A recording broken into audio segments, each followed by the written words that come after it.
آج آپ ممبر پر ایسا کرے تو لال رومالے والا وہ 300 ریال کا جو وہاں پر کھڑا ہوگا دلال وہ آپ کو کہے گا ہاذا شرک ہاذا شرک. اس سے پوچھا جائے گا یہ اسی جگہ پر مروان بھی حضرت ایوب کو مشرک کہہ رہا تھا. اسی جگہ پر مروان اسی جگہ پر حضرت ابو ایوب انصاری کو مشرک کہہ رہا تھا. اس وقت حکومت صحابہ کی نہ تھی, اس خارجی کی تھی, لیکن صحابہ نے حق کہا. آج بھی حکومت صحابہ کی نہیں ہے, خارجیوں کی ہے, لیکن ہم وہی کریں گے جو صحابہ نے کر کے دکھایا تھا. حکومتوں سے کچھ نہیں ہوتا. اس وقت مدینہ پورا مروان خارجی کے ہاتھ میں تھا, مروان کے خارجی کے ہاتھ میں تھا, لیکن ایمان ابو ایوب انصاری کی جانب تھا کہ جو قبر رسول کا احترام کر رہے تھے. یہ بعض دنیا دار قسم کے لوگ, ابھی بات میں آگے بتاتا ہوں, تو ان کو چڑ تھی صحابہ سے اس لیے, سمجھے آپ, تو وہ کہتے ہیں وَإِذَا قِيلَ لَهُمْ آمِنُوا كَمَا آمَنَ النَّاسُ, جب ان سے کہا جاتا آؤ ایسا ایمان لاؤ, ایسا کہ وہ جانور کے پیشاب تک کی تعظیم کرتے ہیں, وہ اہل بیت کی تعظیم میں اس قدر سرشار ہیں, وہ سید عالم صلی اللہ علیہ وسلم کی نسبت کی تعظیم میں ایسے سرشار ہیں. سرکار اگر زلفیں ترشوارے ہیں تو صحابہ کرام, بال تو بال ہی ہوتا ہے معاذ اللہ, وہاں پر سرکار کی جالیوں پہ ہاتھ مارتے ہیں, کہتے ہاں کیا فرق ہے, کیا فرق ہے. ہم نے کہا یہی تو فرق ہے نفاق کے مرض میں اور مومن کے عشق میں.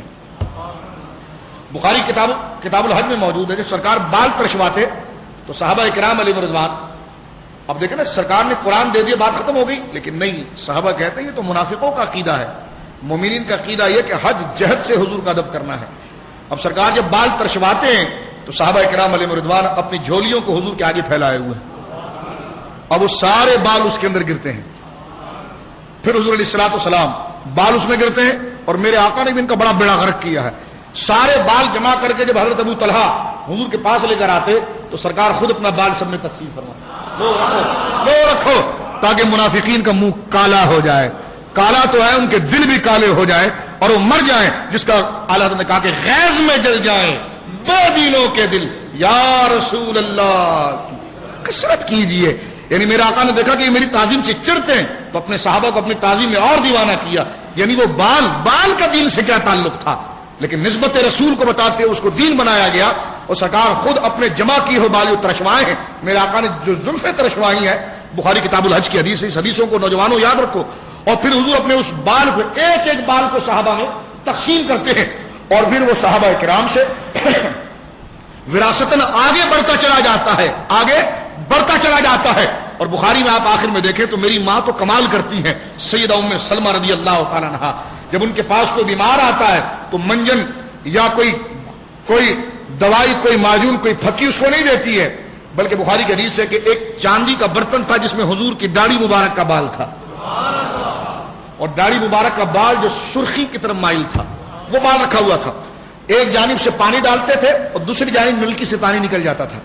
اب حضرت ام سلمہ اس میں پانی ڈالتی ہے, پانی جمع ہوتا, دوسری نلکی سے نکل جاتا, اور صحابہ کرام کھڑے ہوتے برتن لے کر, ان کے ہر برتنوں کے اندر وہ پانی کے قطرے ڈالے جاتے. اور محدثی لکھتے وَكَانَ النَّاسُ يَسْتَشْفُونَ بِهَذِهِ الْمَرْضَىٰ, جو لا علاج مریض ہو جاتا تھا وہ جا کر حضور کے منہ مبارک کا پانی لے کر پیتا, خدا شفا عطا فرماتا.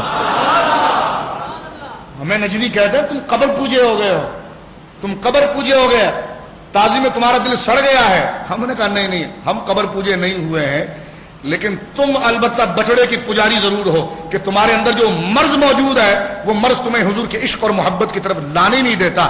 بخاری کے اندر موجود ہے, حضرت عثمان بن طلحہ تابعی ہیں, وہ کہتے ہیں جب ہمارے مدینے کے اندر, یہ بھی بخاری کے اندر ہے, ہمارے مدینے میں کسی کو سخت نظر لگ جاتی اور قریب تھا کہ وہ مر جائے, تو لوگ جا کر سیدہ ام سلمہ سے کہتے تھے ماں کچھ کرو, اب تو سب طبیبوں نے دے دیا ہے جواب, سب طبیبوں نے دے دیا ہے جواب, عیسیٰ اگر دوا نہ کرے ذوف مانا مگر یہ ظالم دل ان کے رستے میں تو تھکا نہ کرے. یہ صحابہ کا نظریہ ہے, رجوع الی الرسول, تعلق بالرسول. تو ماں کی خدمت میں آتے سیدہ ام سلمہ سے کہتے کہ کچھ کرم فرمائیے, تو وہ کہتی ہے اچھا فلاں دن آ جانا. تو سرکار کا جبہ مبارک جو تھا نا, ایک تو حضرت آسماء کے پاس تھا جو سیدہ عائشہ سے لیا, ایک حضور کا جبہ, ریشمی جبہ جو ہے وہ سیدہ ام سلمہ کے پاس تھا رضی اللہ تعالیٰ عنہ کے پاس تھا. وہ جبہ لیتی اور پانی کے برتن کے اندر اس کو ڈبوتی, ڈبونے کے بعد جبے کو سکھانے لگتے, وہ غسالہ جو ہوتا, صحیح بخاری موجود ہے, مریضوں کو پلایا جاتا, جو دائمی مرض میں ہوتا اللہ اسے شفا عطا فرماتا. یہ حدیثیں کہاں جائیں گی؟ بن باز صاحب آپ تو اندھے رہے اور دل کے اندھے بن کے دنیا سے چلے گئے. وہ تو آپ کی قبر میں جو آپ کا ڈرامہ ہو رہا ہوگا تو وہ تو عالم غیب سے، لیکن میدان محشر میں اللہ ہمیں ایمان پر خاتمہ دے اور ہمیں دکھائے، تاکہ بات واضح ہو جائے کہ جن کے عشق میں ہم نے بولا ہے ان کی عظمتیں کیا تھی، حضرت ابو ایوب انصاری کی شانیں کیا تھی، اور ہم کہتے ہیں حق یہی ہے جو صحابہ کرام نے کیا ہے، جو ازواج مطہرات نے کیا ہے۔ اس ادب کو شرک کہنا، اگر یہی ادب شرک ہو گیا، جس کو فاضل بریلوی کہتے ہیں کہ شرک ٹھہرے جس میں تعظیم حبیب، کیا بات کر گئے اعلیٰ حضرت، شرک ٹھہرے۔ یہی عبداللہ بن رواحہ نے جو گھوسا مارا ہے نا اور کہا تو نے حضور کے جانور کے پیشاب کی توہین کی ہے، ہم اس کی بھی تعظیم کرتے ہیں، تو وہ ہنسنے لگا ہوگا یہ کیسی بات ہے۔ تو فاضل بریلوی نے ان کے عقیدے کی غمازی کی عبداللہ بن رواحہ کی، کہ انہوں نے یہی کہا ہوگا کہ منحوس تجھے حضور کا ادب شرک نظر آتا ہے۔ حضرت ابو ایوب انصاری نے جو یہ لفظ کہا مروان کو کہ انی جئت الی رسول اللہ ولمات الحجر، میں رسول کے پاس آیا ہوں، پتھر کے پاس نہیں آیا، تو یہ جو ان کا عقیدہ تھا کہ مروان اسے شرک کہہ رہا ہے لیکن ہم اسے دین سمجھتے ہیں، تو حضرت ابو ایوب انصاری اور ان صحابہ کے عقیدے اور باطن کی غمازی میرے امام نے اس الفاظ میں کی ہے کہ وہ یہی کہہ رہے ہوں گے کہ شرک ٹھہرے جس میں تعظیم حبیب، اس برے مذہب پر لعنت کیجیے جس میں رسول کا ادب و اکرام اور تعظیم شرک ٹھہر جائے تو اس پر لعنت بھیجیے۔ یہ کہتا نہیں ہم باڑ باندھ رہے، تعظیم تو ہے لیکن ہم باڑ باندھ رہے کہ کئی غیریت کی طرف نہ چلے جائیں۔ تو میں نے کہا جب سارے صحابہ نمازیں پڑھ رہے تھے تو رسول اللہ کو بال دینے کی کیا ضرورت تھی ان کو؟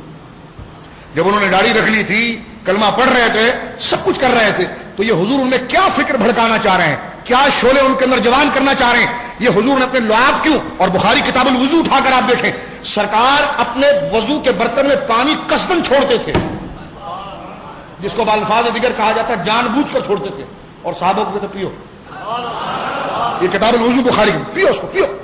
حضرت ابو ہریرہ کہتے ہیں ہم اس کو پیتے اور جو بچ جاتا نا تو اس برتن میں ہم ہاتھ ملتے، جس کو کچھ نہیں ملا ہاتھ مل کے اپنے گلے پر اپنے منہ پر پھیرتے تھے۔ اور بخاری کتاب الوضو میں ہے، سرکار خود فرماتے اپنے چہروں پر ملو اور اپنے حلق پر ملو۔ یہ ہے جو صحابہ کرام نے یہ کیا۔